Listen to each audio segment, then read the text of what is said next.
to day 4 of the Global Happy Home Summit. I am Jessica Mcilveen, and this summit has really been about experts from all over the globe coming together and supporting families like yours, people like you, to really thrive during the current challenges that you're facing.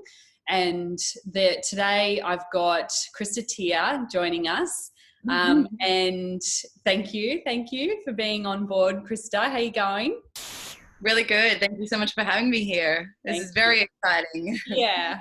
And so I guess throughout the conversation, if you've got comments, queries, please pop them in the box and we'll make sure that we get around to them for sure. So I guess for people that don't know you, Krista, can you just share a bit about you and what you get to do in this world? Yeah, of course. Yes. So in brief, I'm a high performance specialist and a business strategist. I mentor people in all sorts of business, whether it be brick and mortar, in the online space, e-commerce, coaches, mentors, network marketers. I've got clients all around the globe and in all different industries. And the reason that I jumped into this space is, number one, to create more impact and use my 14 years of business experience into something that was going to enable others to succeed in their industry. I started in business at the young age of 18, where I opened my first hair salon, and then sold that once my baby girl was born because it was just a little bit too much work. And then I went on to own and operate 3 health cafes in the middle of Brisbane City, really successfully. And then after sort of facing burnout and working 14-hour days, I sold everything up. I left my marriage. I walked away with $0 to my name. And there's so many pieces in between that, right? Like the hardships and the traumas and all of the pieces that have brought me to this beautiful place. But I realized, starting from scratch, entrepreneurialism, it was embedded within me. My father owned 9-figure businesses, and it was just something that was super innate. So I knew that I could start from scratch. But then I knew that the entrepreneur side was easy, but what did I truly want to do that was going to light me up and was going to create change in the world and was going to leave a legacy for my daughter and was going to be the example for other people. And that's why I chose to step into the mentoring space, because it's not about, as much as I know that my mission and my vision is huge and it's to end human suffering. And I just know that I can't do it on my own. So I think that for me, encouraging other heart-centered business owners to have the strategy to increase the revenue, to create the scale that they desire. That's the ripple effect that I love to create. And that's why I'm in the game. Yeah. Amazing. Such a long history. And it's always a really long journey to get wherever you're meant to be. And it will continue to be so, right?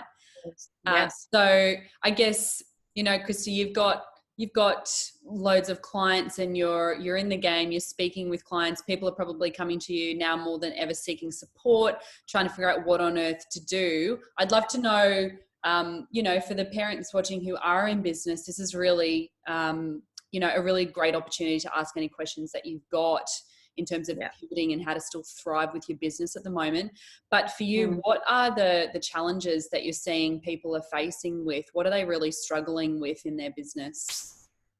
I think a lot of my clients are actually thriving throughout this time, like they've just chosen to eliminate the fear and, to be okay with the uncertainty. And now, with my guidance, they're pivoting into digital, sort of digital products and just really becoming super innovative.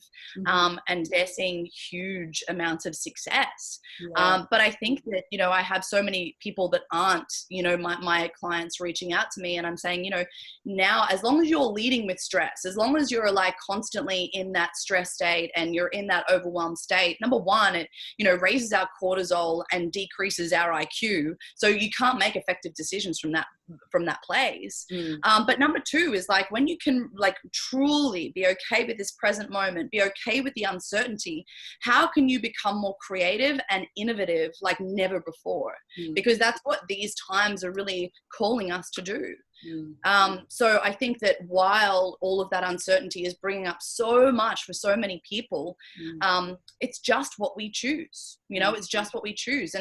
And that's going to dictate whether we come out, you know, the back end of this. It's going to happen whether we like it or not. Like, this is totally out of our control. What we can control is how we react and respond to it. So why don't we make the most of the time is sort of my attitude. But I know that there are a lot of people that are sort of being dictated by the current economic climate, and they're sort of going into the fear of like, why would people want to invest during this time? Sure. And my question is, why wouldn't they? Like, why would they not? Because I know for me, it's like, people actually need me now more than ever. So, you know, when you lead with that belief, you're guaranteed success. Yeah, sure. And again, that comes back to what you've said, that's the choice. So I guess, you know, uncertainty definitely is the, I guess, the core thread within a lot of society at the moment as the collective. So how, you know, how do you be okay with uncertainty, do you think? You know, what works for you? And, you know, when you've got those clients on the phone and they're just like, the unknown is terrifying, right? A human brain does not like it. So how do you become comfortable with the uncertainty, do you think? I think you've just got to trust, you know, like I've at multiple stages of my life, and I have in business even, I've faced multiple crises, like crisis situations. And this is why I sort of feel comfortable in the uncertainty to some extent. But every time that I have been in places of extreme uncertainty, not being able to see what was ahead, it was always my faith. It was always my faith in whatever that is, you know, whether it's God or source or universe or Allah or Buddha or like whatever you believe in. When you have faith in that, knowing that it is you, everything's okay, right? It's not like why people are struggling right now is because they're trying to avoid the uncertainty when the uncertainty is always going to be there. Yeah. You know, like, how can we find that calm amidst the chaos? How can we truly stand in leadership? How can we become that pillar of strength amidst anything that is happening externally from us? And that's where the magic happens. We can't make it go away. Yeah. So how can we fully surrender and accept and trust this process as a collective, as humankind? Sure. And that then leads me on to, you know, if we are pivoting and we don't want to lose our business, you know, it's something that we have worked hard for, you know, I guess, is going digital the only way? And how do you do that with confidence? You know, a lot of people are going digital because of this current challenge that we're facing. So what is helping your clients get comfortable with that, with going digital? What are they thinking about? What do they have to learn or understand to be able to do it, do you think? The good thing about everyone that I've worked with is I've prepared them for this, you know, like I'm a bit of a master of contingency plans, and I sort of don't like to leave anything to the unknown and have a backup plan for absolutely everything. Okay. And that's why I think that and I did predict this happening well before everyone sort of went from 1 to 10 overnight in the state of fear. So, you know, we were doing a lot of preparation behind the scenes when everyone was just trying to avoid it.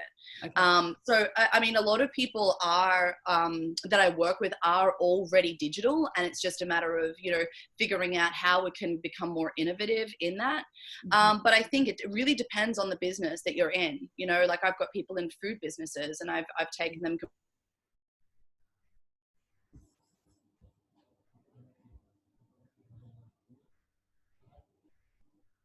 period of time in doing clients. So, you know, we've started YouTube channels and YouTube tutorials so that she's building personal brand amidst all of these things that are so uncertain.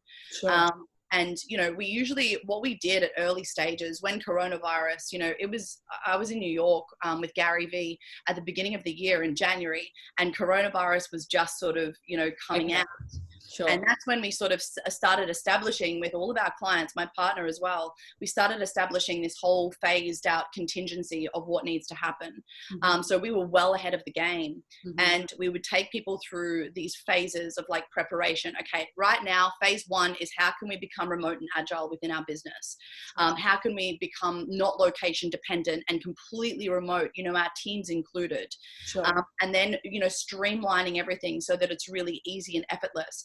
But then number three is like, how do we have the hard conversations with our team members, you know? And this is what we get our clients to implement, is like, okay, how can we be really raw and honest?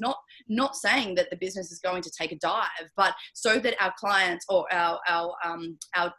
their staff don't have a false pretense of, you know, the current economic climate. We need to be really raw and honest. And then how can we put things in place so that if the business does need to shut down, if the doors do need to close, especially for those in a brick and mortar business, how can we simply survive throughout this time based on just delivery and not, you know, any extra income coming through the door? So I think that it's very dependent on the business that you're in, but there's so many pieces that you can implement. It just takes us to look outside of our box. You know, I had a 3-day business immersion that was at the Sheraton Grand Mirage on the Gold Coast. And, you know, literally the week before I had to turn it into a live broadcast studio, and I delivered the whole thing online. But it's our willingness to pivot in those moments. You know, the easy option for me would have been, I'll just postpone it. Sure. But I just wasn't content with that, because I knew these people had paid for a service. They needed answers now. Sure. So it's just that ability to pivot. Yeah. It really is that willingness, for sure. So I guess for people that, you know, are maybe they've got no choice, they are going online and they are doing that. I guess what are the, I guess, 1 or 2 steps they need to be thinking about, or, you know, long term? I mean, how far ahead do we need to be thinking about for our businesses to be okay right now? Is it worthwhile thinking in long term, or do we just need to focus about here and now to make sure that our businesses are safe? I think both, right? Like, I really think that we do. We don't know how long this is going to last. None of us do. And, you know, I think this is probably tip of the iceberg. So I think that we do need to absolutely plan ahead, but at the same time be right here, right now, where our feet are. And I think that as like on a global scale, people are realizing and really putting into perspective what's truly important throughout this time as well. And what was your other question? So I guess getting into the digital space. Yeah. So I think my advice would be, and I've been bloody banging on about this for so long, but building personal brand. We all need to be building personal brand. And I talk to my clients about it all the time. And I learned everything that I know from Gary Vee. And, you know, he talks about building personal brand. He's an investor in 220 companies. And the reason that all of those investments are so successful is because he's built this astronomical personal brand that he then can plug everything into the back end of. Yes. And the advice that I give to my clients is, you know, I work with a couple of people in a network and affiliate marketing, and they're sort of like, oh yeah, well, I post when they first, you know, start working with me, I post about the products. I'm like, don't do that. Don't post about the products. What you need to do, because your success then is based on a product. You're not the product. But when you build personal brand, when this is bulletproof, no matter what happens to this company that you're plugging into the back end of your personal brand, that company could go bankrupt, and you can just go and plug something else into the back end because this is really sustainable. You're recognizable. So people just have to build personal brand. And number 2, add huge amounts of value. Like, no one is going to buy anything from you if they don't know who you are. And they're going to know, like, and trust when you are adding a heap of value all of the time. You know, I'm forever. I think my content team, they post a minimum 3 times a day on each social media platform. We send out 3 email campaigns every week with free advice. We create articles. We create, you know, free downloads and free PDFs to constantly be just giving stuff away.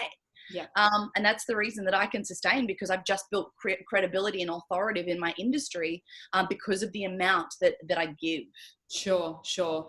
And the idea of building a personal brand could be so foreign to some people that have been maybe in an office building where they haven't needed to. They've had people come to them, or maybe it's a product business, or I mean, regardless, do you think that any business can have the potential now to build that personal brand? And exactly what is a personal brand in its essence? Is it only about me? Is it about what I like to do every day? Or is it about what I think about things? What exactly is a personal brand? So it is a brand that represents you, like, just to give you some context, I'm a personal brand. So everything in my business is under Krista tier. My company structure is like, it's all Krista tier. And what I put out in the way of content is branded to me. Now, under that brand, I've got multiple offerings. I've got online programs. I've got really cheap price point programs. I've got ebooks. I've got events. I've got, year-long mentorships. And all of those are, titles underneath that brand. But everything that I do is a true representation of me. Sure. And I think for any business owner, like, I always advise people to, okay, if you've got a salon, or you've got a restaurant, or whatever it is, that's awesome. And I would highly suggest that you build that brand, but it's never going to hurt for you to have a personal brand that you can leverage off as well. Mm-hmm. Right? Okay. Yeah. Got it. So I guess, you believe that it is possible for any type of business to start building that personal brand now. Totally. Especially throughout these times, I've been banging on to people for so long now, a couple of years, even if they're not in the online space and they're not being seen, when, and now's the time, we're going into an age of absolute digital presentation and delivery. And I've been saying to people, get in the online space, because you are going to be bombarded once the corporates right now are using forms of media like billboards and radio and TV, all the old school forms of media.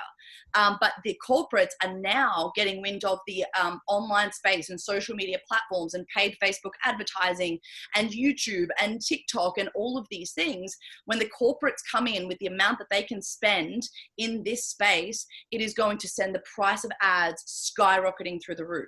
So it's very important for us to be seen in the online space, building that brand, so that we can fully maximize this opportunity that's right in front of us. It's just that so many people, so many people are dictated by judgment or comparison or not feeling enough. The internal realm is just holding them back. But if we recognize that our uniqueness can be a brand on its own, us just being us, can be something magnificent. And maybe it could just change one person's day by us just sharing pieces of our life. Sure. And I think you've touched on something really important there. So we get the mindset stuff, the limiting beliefs, our own limitations. It can be really scary for some people to think, well, why would somebody be interested in me? Why would somebody be interested in what I have to say, and not hide behind a company name or the office wall or a computer? We really, to be known and to survive and thrive during this time in your business, we actually need to step out of the shadows. Yes. And so I guess how much of your work then with clients at the moment, but just in general, is really around the mind and around the mindset? Heaps. Yeah. So I have a very different approach to business. And I think when anyone steps into the arena with me, in whatever capacity, they realize that I'm a nutritionist, I'm NLP masters, I do somatic work. Like, there's so many pieces that I use to enable people to become the capacity to hold the strategy and the structure that I give them. I find it's all irrelevant. I can say, hey, do this, implement that. No, do this over here. But if they're like inhibited with all of these limiting beliefs and all of this trauma from the past, and they're riddled with self-doubt, all of that's going to be completely irrelevant. So for me, I do, so much in the way. And I think too, during these times, there's so much trauma for a lot of people, like old childhood trauma that's coming to the surface. I even witness it within me. There's times where I'm like, oh my gosh, I feel like a scared little girl. Okay, what's there? All right, how do I feel safe again? So especially through these times of uncertainty, I see that within people. So I've been doing a deep dive into so much internal work with my clients, just to enable them to create the sustainability throughout this period. Sure. And if people are willing to take that on, you know, they know that for my business to be okay, I've got to be okay. And right now I'm just not feeling okay. Yeah. Then how do you tackle those really uncomfortable feelings that are coming up? What's, I guess, the first step or just one key thing that they could practice today or just start focusing on that would help just start diffusing that or uncovering whatever is there for them that's stopping them from being able to pivot or see the creative solution? Yeah, I think finding calm, you know, like as I said earlier, while we're in that stressed, overwhelmed state, we're not functioning effectively. So we can't create anything. You know, there was one day last week where I was feeling super stressed, and I think that I was in fact picking up on collective energy. I'm super empathetic, and I found myself like just kind of having mind blanks, like not even able to process my thoughts. And I was like, okay, wow. How can I come back to center? How can I find that calm amidst everything that's out here? But I really also feel that it's awareness in every moment. You know, so many people are just looking for a magic pill to fix it all. And, you know, especially humans that are on this growth journey, we're ever evolving. Like it's always consistently moving and, you know, facing off with those shadows and like acknowledging these deeper parts of ourselves. There's not a magic recipe, but I do think that, especially for me, it's awareness in every moment. And then in those moments we have choice. You know, for me, I will, if I feel like I'm in that disempowered state or, you know, in my humanness going into a place of doubt or limitations, I'm like, okay, what's here? All right, I have the awareness of it. What do I choose moving forward? Sure. And what always pulls me out is remembering why I started. And the reason why I started is so much bigger than me and my BS. Yeah. I love that. I love that. And right now, I guess if you're feeling like everything is just all a bit too much, reconnecting with that why again, that's so important, because that will ignite the fire again and the passion again. And again, we make it about everybody else except for us. And that's when everything will start flowing to us that needs to, for sure. I know that that's how it's worked for me in my business as well. Yeah. So not only are you, you know, a business coach and work in the entrepreneurial space and everything, but you're also a mum, and you're also going through, you know, what that means to have, to be homeschooling and to now have how many girls do you have? One or two? Just one. So to have your girl home and to be working from home, and now is a really crazy busy time, and there's a lot of change going on for you in every realm of your life, really. So how are you managing all of that as a mum? You know, some days I don't know. Like complete transparency. I think that if anyone says that it's easy during these times, they're lying. You know, it's a balancing act. And the sooner that we're okay with it and drop the expectation that it's going to be easier, like the easier it's going to be for us to move through it. It's hectic. You know, my partner's got a 6-year-old as well. So a little 6-year-old boy, and my daughter's 8.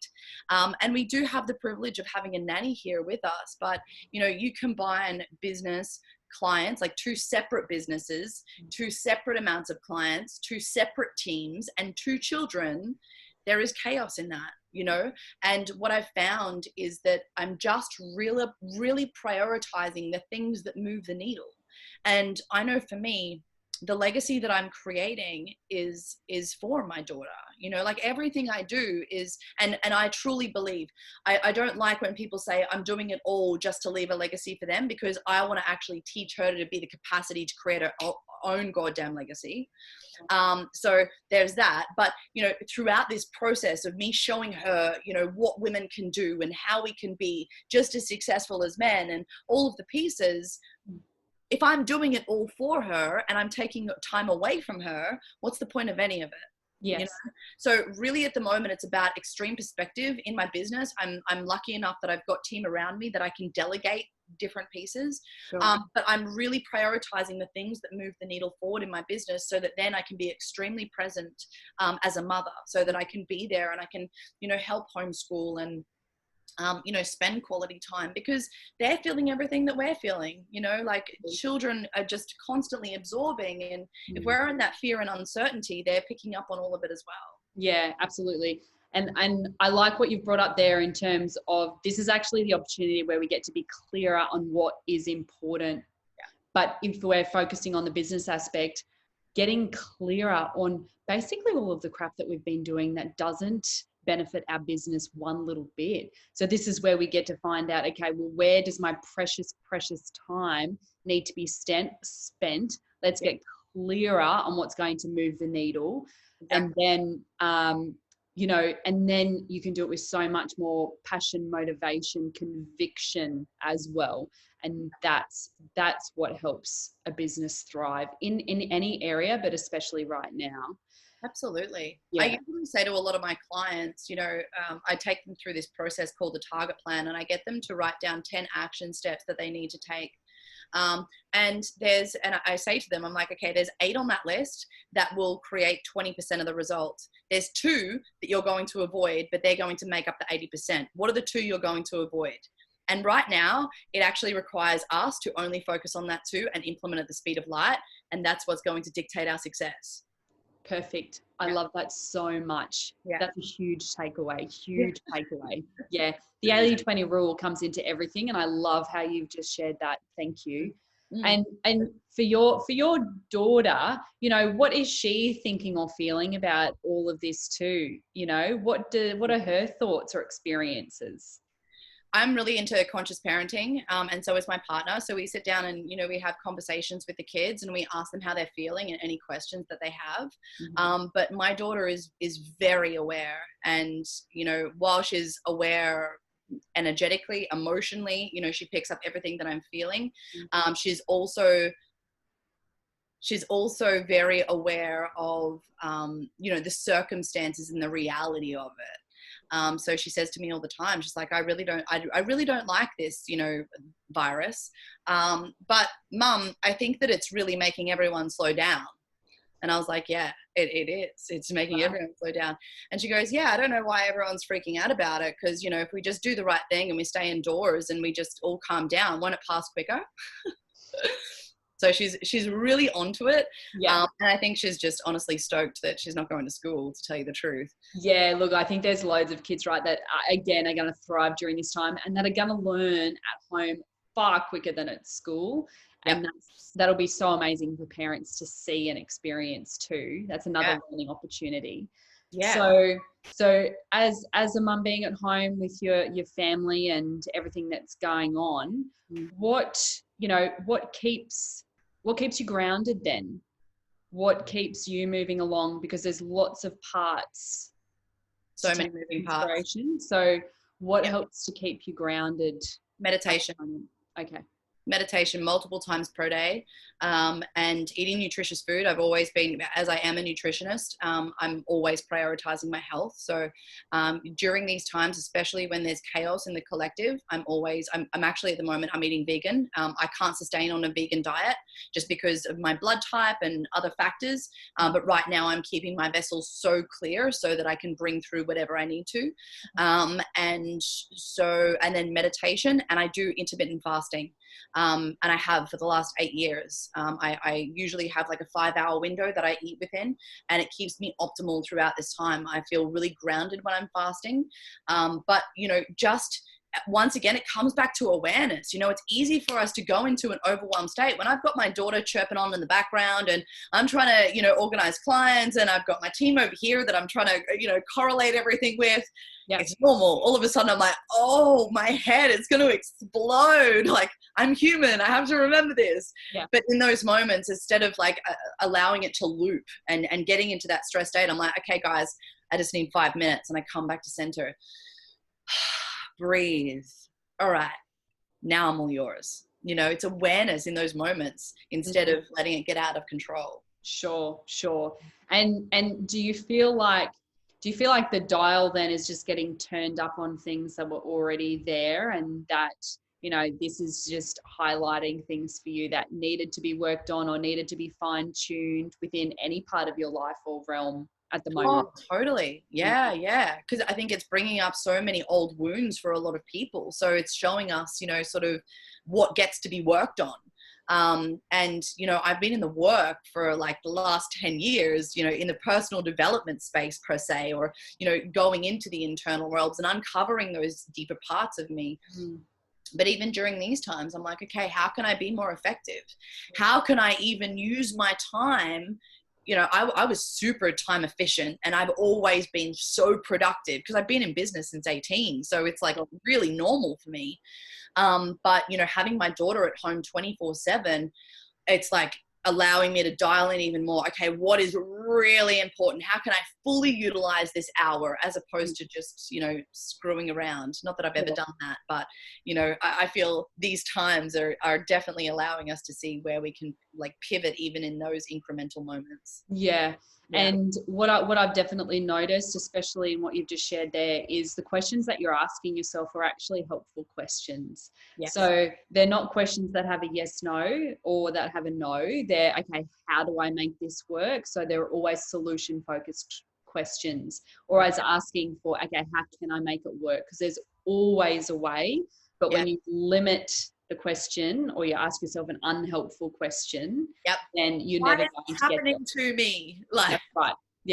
Yeah. So that's a really helpful takeaway for everybody as well. If you're not asking yourself helpful questions, then you're never going to find that creative solution that is available to you as well. That's really great. You know, I even implemented this the other day. I was feeling a little overwhelmed about a couple of, you know, and we've been through more change. We've relocated to a new state during this time as well. So we've got more uncertainty amidst what's already there.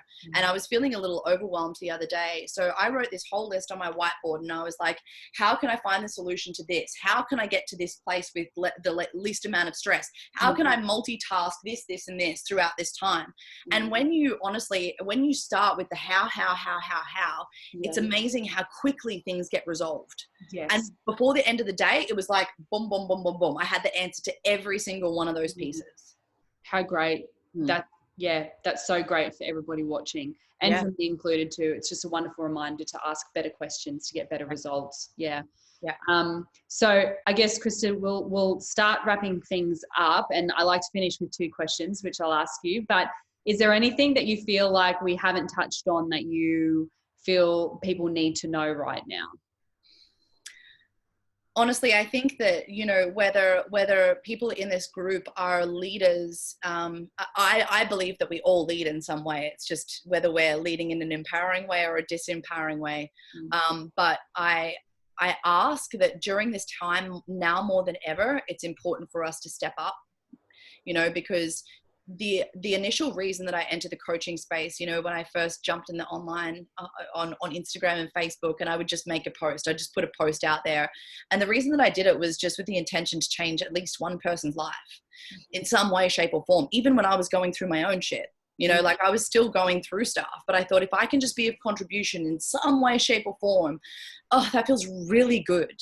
And I just ask, you know, all of the people in this community, it's time, you know, not only to lead your children, not only to lead your family, not only to lead your colleagues, but to create some sort of ripple throughout this world. You know, and when you realize that it's so much bigger than you, when you realize that it's not about your ego, it's not about your doubts, it's not about your limitations, it's about the change that you can create by just being in your uniqueness, you will then have the ability and the want and the need to get out there and contribute in some way, shape or form. Thank you. I loved that whole piece. It actually gave me goosebumps. That's really beautiful, because parents often, I feel like a lot of the clients that I have don't see themselves as leaders, and really appreciate that role to be of such importance and contribution and everything. So, you know, you are a leader, and this is a time for you to be able to, you know, heal all of those wounds, find out what the dial is being turned up on, and take it on, you know, for your children, for you, for everyone. So it's a beautiful opportunity. Thank you for sharing that. So first question I have is, you know, in your personal world, what have been the opportunities that have been created out of this chaos? Like, what's been the beauty for you, the beautiful moments or whatever it is that you're really grateful for, and that might never have happened without COVID-19? Yeah, moving to Byron Bay and being with all of the people that I love. And I think what's happening during this time is that it's interesting. I went through this with my clients at the beginning of the year, and we created one word that was going to be our prediction for 2020 and one word that was going to be our intention. My prediction word was exposure, and which is really interesting because I feel like we're going through a time of exposure where actually, there's so many coaches, or there's so many business coaches in particular that don't have experience. And what I'm finding right now is, because I've been doing this for such a long period of time, throughout this time in particular, I'm an authoritative, right? And I think that this is creating such great opportunity for the people that are really willing to lead, like really willing to have that grit amidst the uncertainty. Sure. So I'm definitely grateful for that, because I knew that, in everything, as long as I was leading with my heart and being of contribution and had pure intention, I would always, I'm in this for life, and I would always, keep succeeding. But yeah, I think that really being in a place that I thought would be maybe a 5-year goal, and being here within a couple of months, and just being present and truly experiencing the moments. Yeah, beautiful. There's huge opportunities there. And Krista, for you, what does a happy home look and feel like to you? Filled with unconditional love. And my version of unconditional love is without any judgment at all. All is welcome. Honesty, affection, open communication, complete authenticity and transparency, the freedom to be in fullest expression, no matter what that looks like. Yeah. Gorgeous. That sounds like such a good home. So I just really want to thank you for coming on, and I think there's some really core takeaways within what you've shared, and definitely a few aha moments for me too throughout that. So thank you. And if anybody does want to find out more or ask you questions or see some of your work or whatever that might be, where's the best place for them to get in touch with you? I'm on all social media platforms, but you can add me as a friend on Facebook. You can follow me over on Instagram, Krista_Attia. Facebook, my personal account, or like my business page, both under Krista Attia. And then, my website, kristattia.com, and all social media platforms, I'm there. And because you're a personal brand, it makes sense. It's just all under the name. Yep. It's all Krista Attia. Yeah. So thank you all for tuning in, and of course, put any questions that you have or comments that you have there. And thank you so much again for joining us today throughout. This having me. Thank you. Bye, Krista. Bye, everyone.